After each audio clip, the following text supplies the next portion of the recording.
guys, so welcome to this class, which is going to be a gentle sequence to help ease the lower back, which can be a bit of a problem area for quite a few of us. So just to say that this class isn't going to fix intense chronic pain in the lower back, but it's more of a general kind of lengthening and strengthening of the muscles that kind of contribute to lower back pain. So we're going to look at the muscles along the back, the QL muscles, which are the kind of dense muscle groups at the back of the waist, the obliques, the abdominals, and then also just looking to kind of release tension where we can. So oftentimes when there's tightness in the upper back, that can translate down into an overcompensation in the lower back, for instance. So what I'm using today is a strap.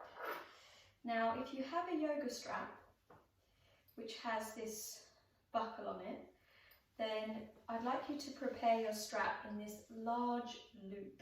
Okay, so I've got a little bit of strap-free, large loop. Hopefully this will work. If you're particularly tall, then you might find that this won't work so well and you will just have to use the strap, the full length of the strap instead. So that could be an option if you don't think this is going to be appropriate, because we're going to use it for the legs, okay? And then I've got cushioning for the head in the form of a blanket, and I might use that through the class just to support the knees as well, and a brick. So if you've got those things or things you could substitute for those things, then grab them now and find your way onto your back. So we're going to start in effortless rest, which just means that our knees are going to stay bent, feet on the ground, and the neck is nicely supported. So make sure you've got enough height there so that your neck can release. And then take the feet a little bit wider and angle the toes in, bring the knees together. I'll often recommend to people who have niggles in the lower back to start and finish practice in this way with the knees bent, because it creates more of a grounding and a flattening of the lower back curve. Not that we want to completely flatten the lower back curve, but if it's pronounced, then this can support that. So just see what works for you. Taking the feet wide and angling the toes in is a way that we internally rotate the thighs, so you'll feel that as the knees knock together. And that creates a broadening effect across the back of the pelvis and lower back. So you might just feel that for a moment. And then place the hands either on the body or along the sides. And just go ahead and close the eyes down. Make any adjustments you need to make, like the shoulder blades sliding down, the tailbone lengthening forward, the back of the neck feeling long and relaxed. And then as the eyes close, just begin to soften the entire body. Just noticing perhaps where the body is feeling gripped or is bracing itself against gravity. And see if you can allow the weight of your body to release more deeply, more heavily into the floor.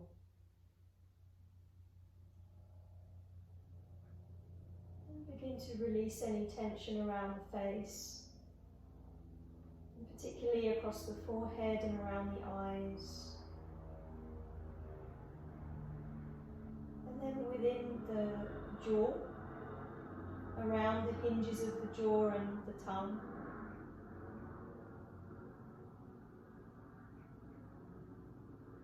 And just take a moment to connect in with your breath. So if you're feeling particularly unfocused today or distracted, then I find it helpful to really feel the breath through the hands, which is why the hands on the body can be helpful and quite comforting.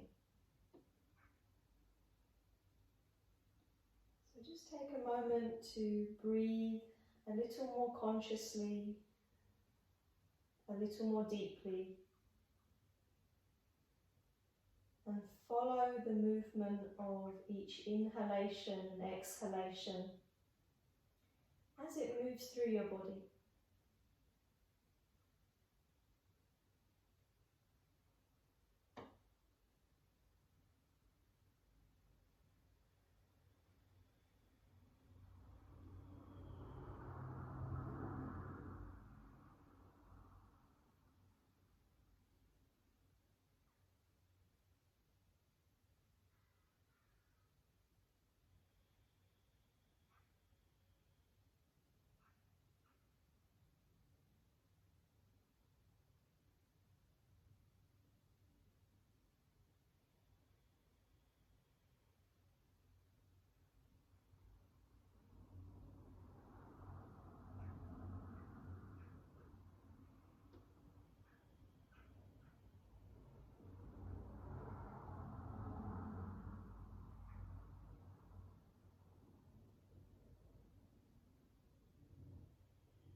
From here, let's start to really open the eyes.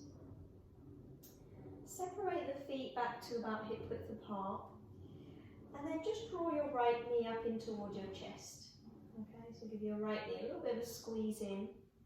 Either interlace the fingers around the knee or shin, perhaps you want to go behind the thigh, that's okay.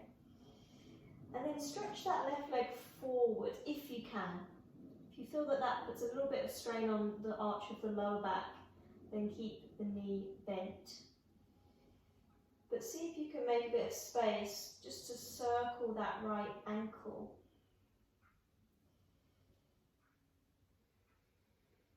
And the tailbone is directed very gently toward the front of the mat. If the left leg is straight, then try to ground the back of the thigh down, and then change direction with the ankle circles.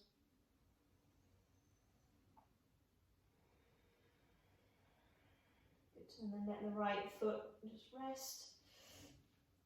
Rebend the left knee, and then temporarily place the right foot down. I'm going to come back to that leg in a moment, but we need to sort our strap out. So what I'm going to do, because I'm right-handed, I want the buckle with the loose end of the strap to be on my right-hand side, okay? I want to take the strap over my head and under my shoulder blades, so that what happens is I create this big loop that I can then place my right foot in at the top, and you can see the buckles on the right hand side, so that I can pull down on the loose end of the strap if I need to tighten anything, okay, or loosen anything.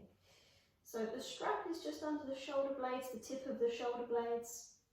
So you don't want it to be obstructing your chest. And then I'm just going to spread my right toes and press the ball of the right foot upward into the strap. Okay? So we're opening into the back of the leg. And you'll often find that if the lower back is kind of feeling tender or stiff, if there's tightness in the backs of the legs, that can exacerbate the lower back. So we just want to try and keep everything around the lower back as mobile as possible, so that the lower back isn't having to compensate for anything, okay? So just take a few breaths. If this strap variation isn't working for you for any reason, then you're just going to use the strap over the ball of the foot and hold it either side without having it under your shoulder blades, okay? But otherwise, just a couple more breaths. The reason I like this variation is because my arms can relax, my hands can relax, and I can just kind of use the resistance of the strap to do all the work. Now if you want to stretch the left leg out, you can. Ground the back of that left thigh toward the floor. Now begin to turn the right leg outward. So the right toes will start to angle out to the right. Now I want to take my right leg out to the side, but to stop the strap slipping down into the arch of the foot, I'm just going to support the strap as my leg goes out to the right side, keeping it at the ball of the foot, making sure the belt isn't going to crush my chest. And then use the right hand on the strap to gently pull upward toward the right shoulder. Spread the right toes and push outward through the mound of the big toe, which is going to help lengthen the inner seam of the leg. Okay. Try not to allow the left side of the body to roll to the right side, so you're trying to ground the left side of the body, the rib cage, the pelvis. And then slowly come back through the center. Again, if the strap wants to slide down, it usually does, just going to adjust it. Now this time, you're going to take your right thumb and index finger, that kind of curved L shape there, and place the thumb into the right hip crease. The index finger is going to go around the outer hip. And then press the right thigh bone toward the front of your mat. And you'll feel that that's going to turn the right thigh outward slightly. So then you're going to kind of corkscrew the lower leg by pressing up through the right big toe mound. Okay. Now you might already feel that that intensifies things quite a lot. So just gauge how much pressure you want to put into the right hip crease to press forward and make a bit of space. Now take the right leg slightly over to the left. I find that I don't have to go very far at all to feel this one. I clearly have some tension in my IT bands, but we're working the IT band or the outer seam of the leg. Okay. The left hand can support the strap, but I find that I don't need much help in pulling across because I don't go very far. But the right thumb is still just kind of nestling into the hip crease, slightly pressing forward, jaw soft and tongue nice and relaxed. Okay. Last breath or so. And then slowly come back through the center. Very good. Now release the right foot and slowly with control, lower the leg. The abdominals will work kind of softly here to support the leg. Lower back is grounding. And then just take a moment where you release. So you feel the feet drop open, the legs soften. If it's too much to have the legs out straight for the lower back, bend the knees.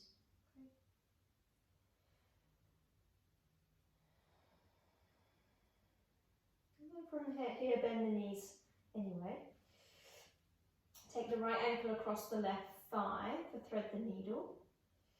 And open the right knee away from the torso. Flex the right foot, spread the toes.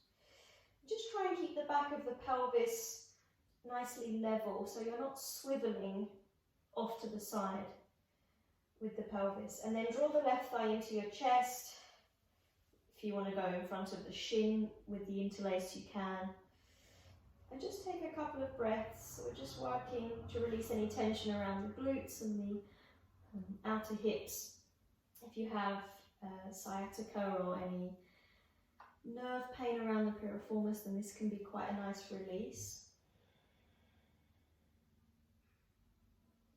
Drawing the left thigh in, the right knee is pressing away. And then from there, you're just going to release the interlace and ground the feet. Okay, very good. Now draw the left knee into your chest. If you are going to stretch forward with the right leg, then do. Otherwise, keep the knee bent, but perhaps just open it out slightly to make some space to start circling the left ankle. If you're stretched out with the right leg, then ground the back of the thigh downward. And then change the direction of the circles.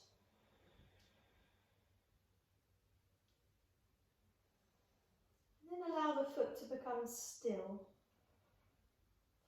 Now bend the right knee, plant the foot flat. Keep the left knee in this time because we have the strap ready to go. So then you're going to strap the ball of the foot and extend the leg upward. Okay? Should be relatively the same on each side, but you can always just adjust things if it feels different. You need to change things. Spread the left toes if you can. Press up through the ball of the foot a little. The tips of the shoulder blades are gently grounding so that we're not feeling the rib cage kind of lifting up off the floor. And then we might want to stretch forward with the right leg, but again we might not, because it does just put a little bit of extra pressure on the lower back to come into that arch, that lordosis. So just see what works. But I find that adjusting the tailbone, lengthening it toward the front can be helpful, and there's just a sense of containing the lower abdomen.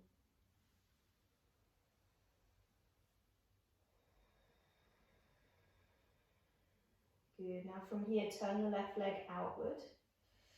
Let the left leg move out to the left. Again, you might have to help the strap so that when the foot slides through, it's not going toward the arch too much.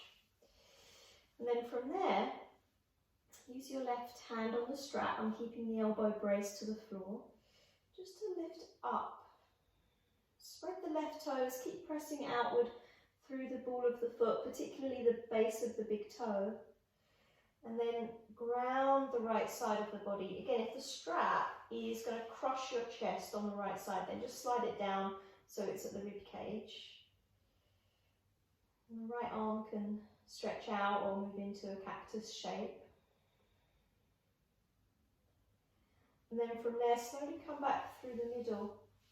Again, adjust the strap if it slides down. Left thumb and index finger. So the thumb is nestling into the hip crease. Okay, index fingers just kind of cupped around the outer hip, and then we push forward. So we're pushing into the hip crease. We feel the left thigh bone adjusting toward the front a little bit. So it just creates a bit of space in the crease. And then we're going to take the left leg slightly over to the right.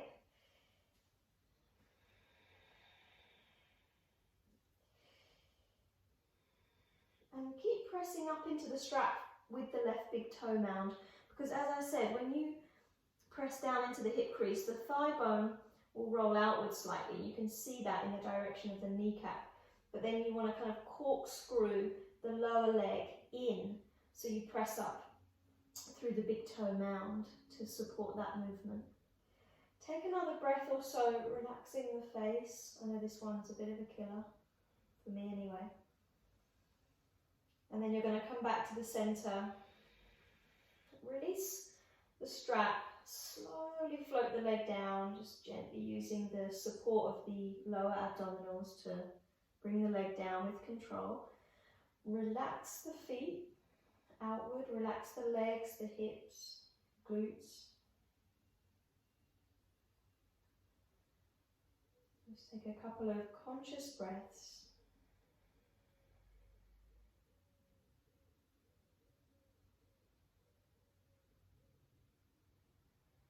And then re-bend your knees. Take the left ankle across the right thigh for thread the needle. Open the left knee away, flex the left foot, and then draw the right thigh into your chest or interlace in front of the shin, depending on what feels best. Try and ground the backs of the shoulders. As the right thigh moves in, the left knee is opening away. So we feel that kind of sensation around the outer left hip. Last full breath, and then you can start to release. Okay, let's take the strap off if we did have that around. So I tend to just take it over the head, but whatever works for you. And then the last thing we're going to do here on our back is to strengthen the obliques and the transverse abdominus, which is kind of the band of muscle, a deeper band of muscle either side of the abdomen. So let's bring the knees toward our chest, doesn't have to be too close in. And I'm going to just gently squeeze my thighs and my ankles and feet together, spread my toes a little bit. So I've got a bit of kind of activity in the legs and feet. And then clasp the fingers behind the head and keep the elbows out nice and wide, okay? Now we're going to just lift the head and shoulders very slightly off of the ground. Take a breath in, and as you breathe out, try and bring the left outer hip and the left elbow toward each other. Come back to center on the inhale, and then outer right hip and outer elbow work toward each other on the exhale. Inhale back to center. Do that a few more times, guys. So exhaling to bring outer hip and elbow together or toward each other. Inhale to center, okay?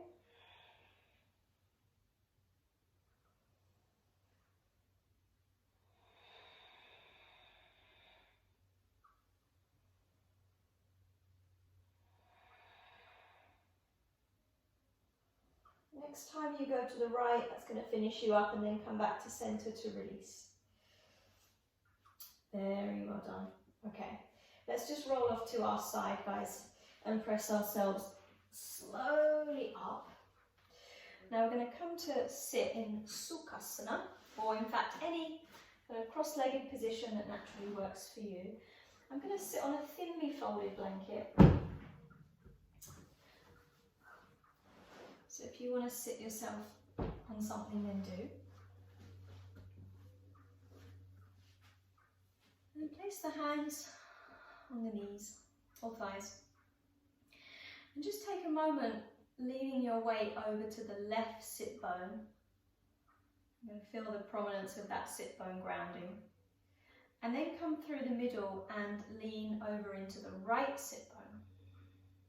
I actually find just doing this, so do that a couple more times, I actually find just the movement of doing this quite therapeutic for the lower back, kind of stretching into the lower waist and side. But also what you want to try and do is, you make the movements kind of a bit smaller, you just kind of get this sense of how to evenly place the weight between both sit bones. Now, the spine is ideally centered over the pelvis, and we want to really invite there to be this even load on the spine. So when we think about the vertebral discs, the neck spine has the smallest discs, and then the mid-upper back, the thoracic, has slightly larger discs, but the largest are in the lower back. So you can imagine it has the most weight bearing down on them, so they have to be quite robust to be able to hold that weight that bears down from the top of the head all the way to the pelvis. So just take a moment to close the eyes, release the shoulders, and just try and get a sense that you're evenly positioned between the sitting bones. There's a lightness as the spine lifts from the center of the pelvis. This nice even load of weight bearing on the spine. But then also just kind of honouring the natural curves of the spine. It's kind of it's a wave-like structure. So we know that there's a slight inward curve to the lower back, that lordosis of the lower back that can become pronounced sometimes.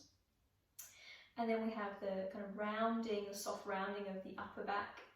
And then again, that gentle inward curve at the neck spine before we see the articulation at the base of the skull. So we're just going to take a couple of breaths just to kind of get a sense of that fluidity of the spine, but at the same time finding that central kind of thread or kind of midline, if you like.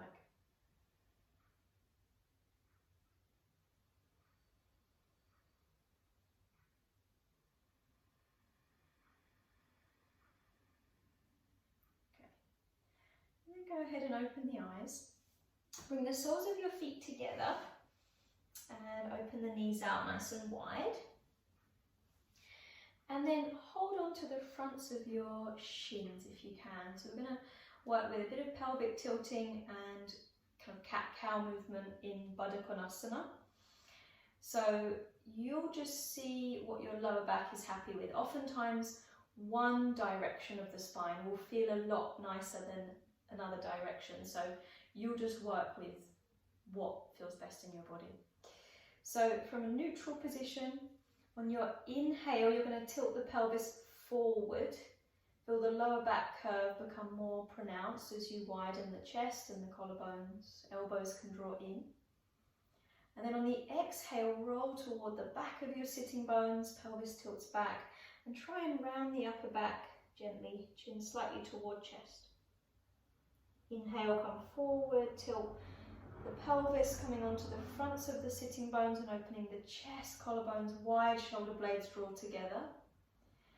Exhale to round the upper back as the pelvis tilts back. We feel the back of the sit bones. We'll do that a few more times. So inhale to come forward, pelvis rolls forward, chest open. Exhale, round the upper back. To some degree, the lower back as the pelvis tilts toward the back. Last one.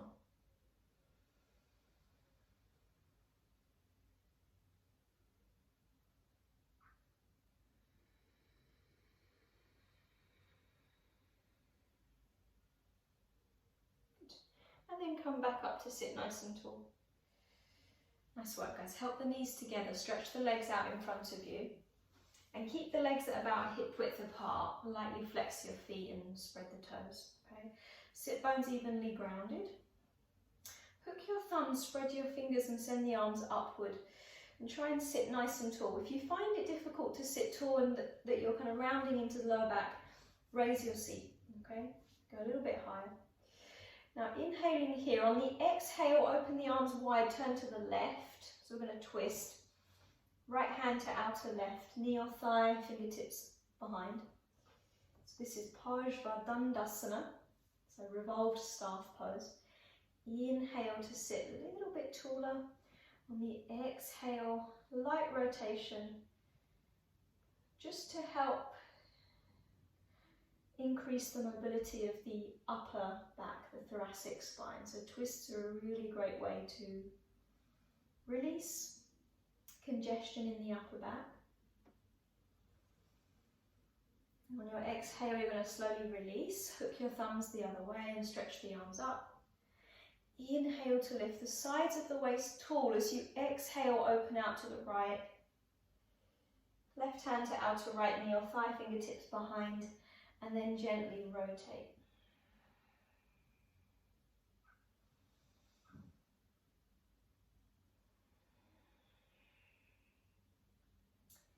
So oftentimes when the upper back does become congested, that's when you can start to exacerbate some of the issues in the lower back. Last one. And then come back through to the middle. Nice work, guys. So from here, all fours. Come forward, roll over your shins or feet. I'm going to use the blanket under my knees, so I'm just going to open that out across the middle of the mat and come onto all fours. Okay? Now from here, try not to sink, like coming into a cow position, try not to sink the lower back and the belly. So there's a sense of gently hugging the abdominals up toward the spine, almost to the point that you feel as if there's a gentle inflation of the kidneys and the space in the lower back, like everything is drawing upward into the lower back space. Now from here, we're going to stretch our right leg back, tuck the toes underneath, and just keep that nice even hugging upward from the lower abdominals toward the lower back and kidneys. Now if you feel that you can from here, this might feel like enough. It's already gently strengthening the abdominals and supporting the lower back. But if you feel that you can, just stretch that left arm forward. And if you'd like to go further still, you're going to raise the right leg.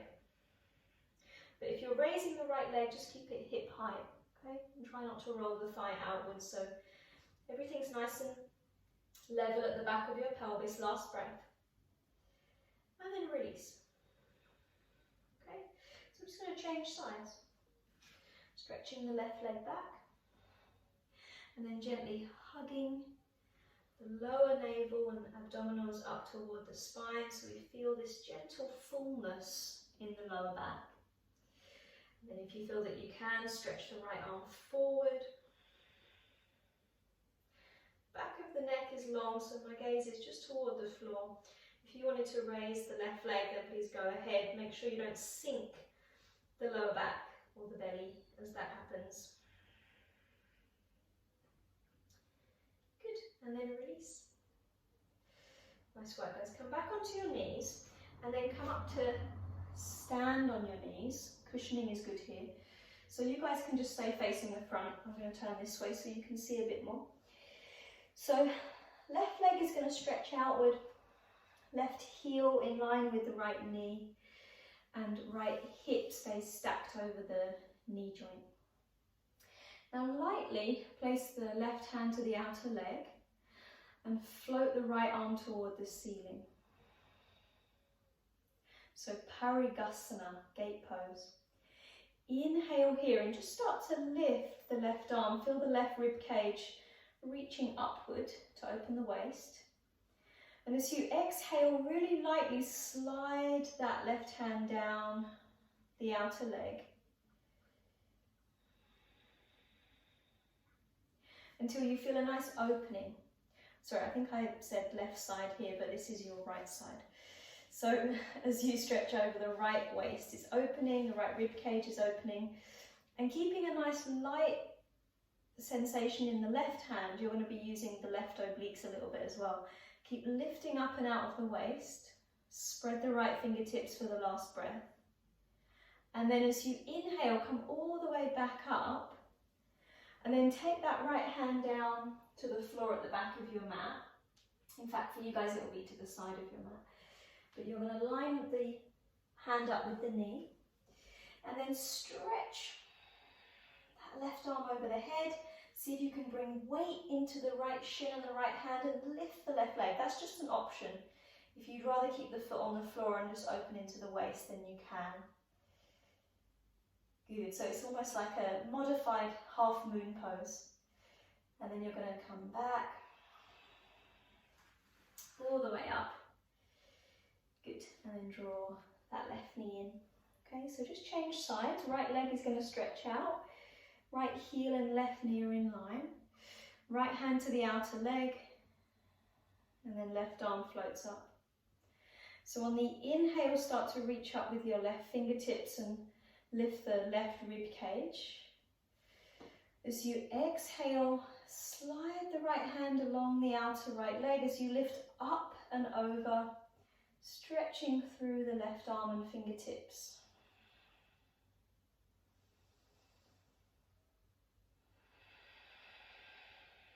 Good, take another breath or so. And then on your inhale, come all the way back up.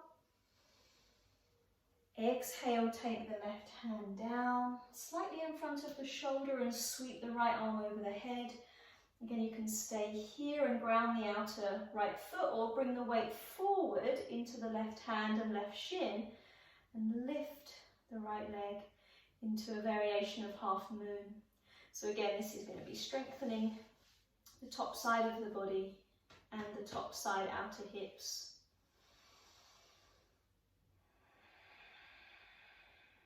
Very good. And then start to release, guys. Come back up. Very nice. Bring that knee back in. So facing the front of your mat, hands come onto the floor.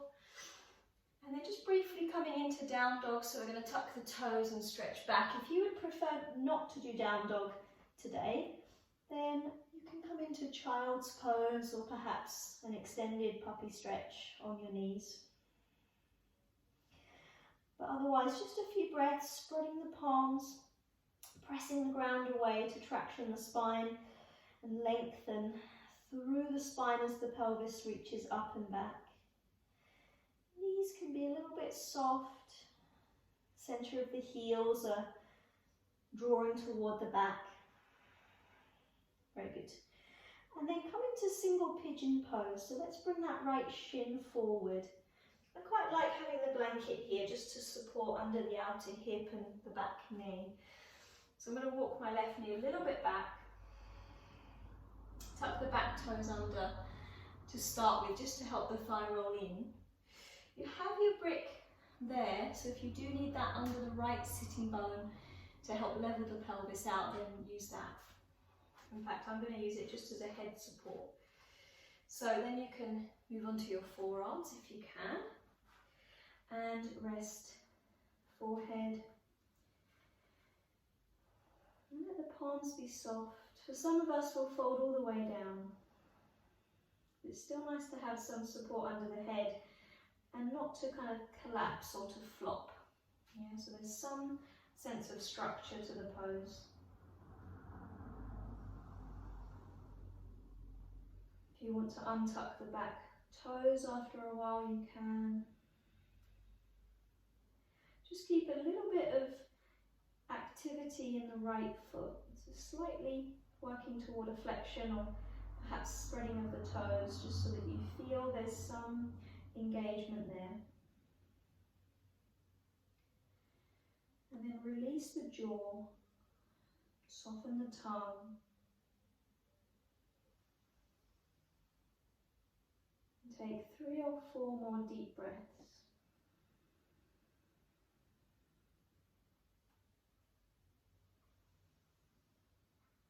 So this is kind of more intensified variation of thread the needle, in the sense of releasing the outer hips and glutes and releasing any sciatic pain.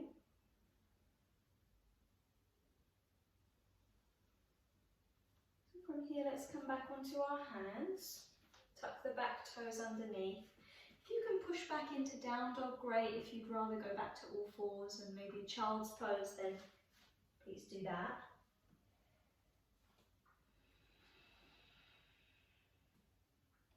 And then just change legs. So you're going to bring the left shin forward, inch the right knee back.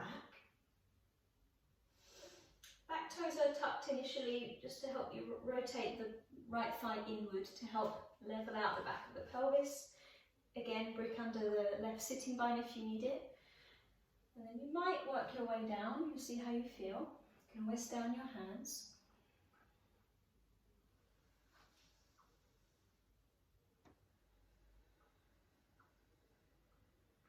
Try and allow there to be a process of giving mental permission to the body to release. You'll notice it particularly in postures like pigeon pose, that there can be a certain unwillingness of the body to let go, or a sense of gripping.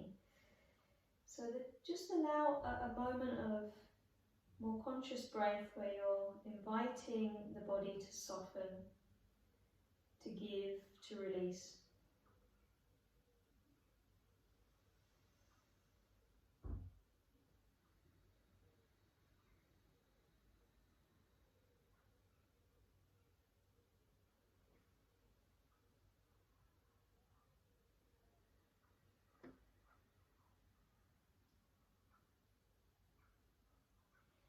And then slowly come all the way back up. And press back to all fours or to hands and to downward facing dog. For the last few breaths.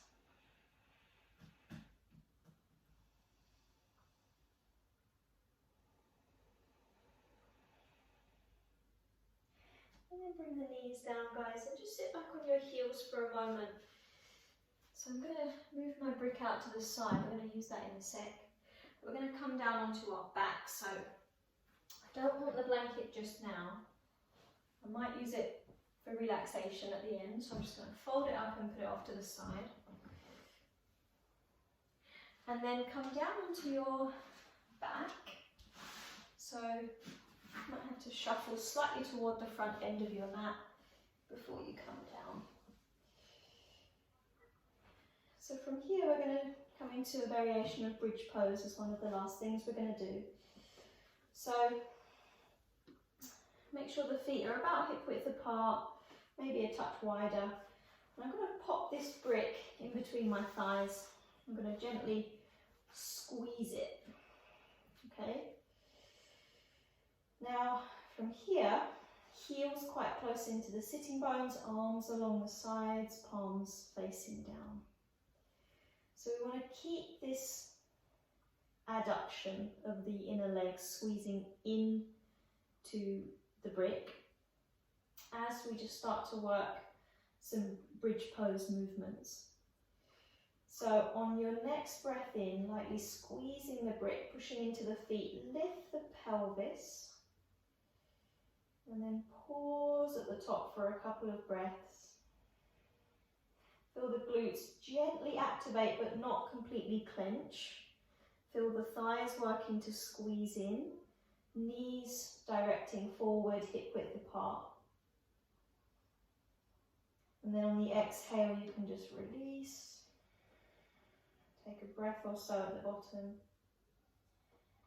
And then again, when you're ready, on the inhale, push down into the feet, squeeze into the brick, lift the pelvis. Lightly work the glutes, push down into the backs of the arms and spread the hands. And then on your next exhale, slowly roll it down. Settle the pelvis and soften the glutes.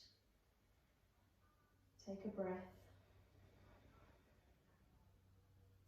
And then just one more time, guys. So on the inhale, push down, squeeze into the brick, rise up.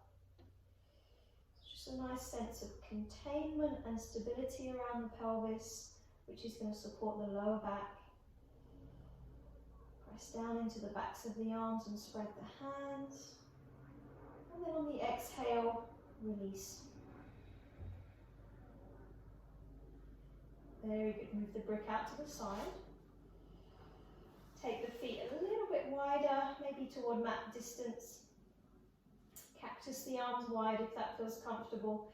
And just take a few cycles of windshield wiper movements to release.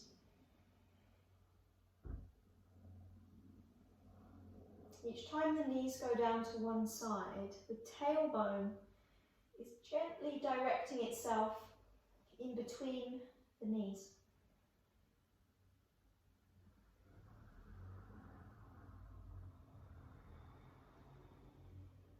You can try and finish up on whichever side you didn't start on. So you've done even numbers. And then come back to center.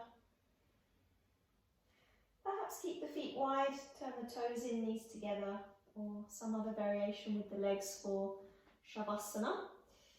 And then find your neck support if you're using it. I think it's quite helpful. Again, we're just supporting the natural curve of the neck, that inward curve. We're not flattening it to the ground. And then adjust things you need to adjust, shoulder blades, tailbone. And then go ahead and just close the eyes down, take a few moments to rest.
to deepen your breathing.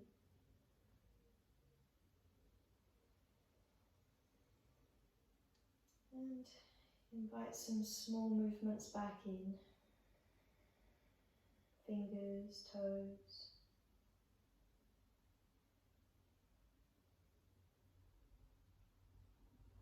You can blink the eyes open.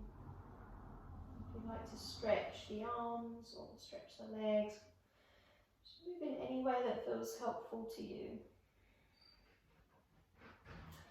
And then roll off to your side and press yourself all the way up.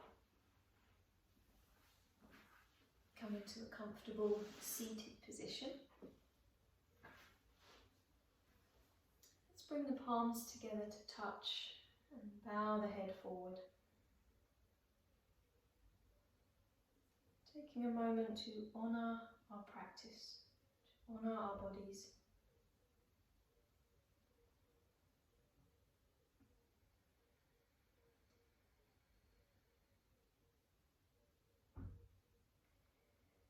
And then slowly lifting the gaze and opening the eyes. Namaste.